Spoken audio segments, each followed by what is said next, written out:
ಇಳಕಲ್ ನಗರದ ಕುರುಹಿಣಿ ಶೆಟ್ಟಿ ಸಮಾಜ, ಶ್ರೀ ನೀಲಕಂಠೇಶ್ವರ ದೇವಸ್ಥಾನ, Shri Neelakanteshwara sports and cultural club ವತಿಯಿಂದ ಕುರುಹಿಣಿ ಶೆಟ್ಟಿ ಪ್ರೀಮಿಯರ್ ಲೀಗ್ ಸೀಸನ್ 2ಗೆ ಸಮಾಜದ ಗುರು ಹಿರಿಯರು ತಾಯಂದಿರು ಜ್ಯೋತಿ ಬೆಳಗಿಸುವ ಮೂಲಕ ರ್ಯಾಲಿಗೆ ಚಾಲನೆ ನೀಡಿದರು. ಈ ರ್ಯಾಲಿಯು ನಗರದ ಪ್ರಮುಖ ಬೀದಿಗಳಲ್ಲಿ ಸಂಚರಿಸಿ ಪೊಲೀಸ್ ಗ್ರೌಂಡ್ಗೆ ಬಂದು ತಲುಪಿತು.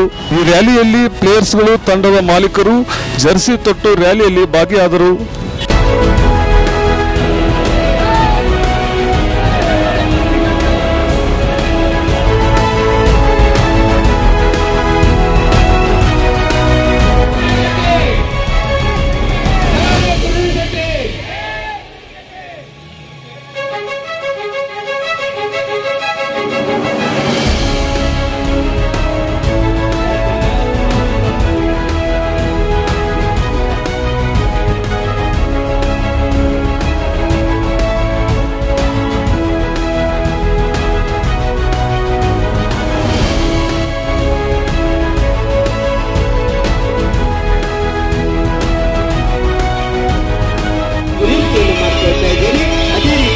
ಈ ಜ್ಯೋತಿ ಹಚ್ಚುವ ಮೂಲಕ ಈ ಮೆರವಣಿಗೆ ಕ್ರಿಕೆಟ್ ಪಂದ್ಯದ ಆಟದ ಎಲ್ಲ ತಾಯಂದಿರು ಕೂಡ ಇದರಲ್ಲಿ ಪಾಲ್ಗೊಂಡಿದ್ದಾರೆ.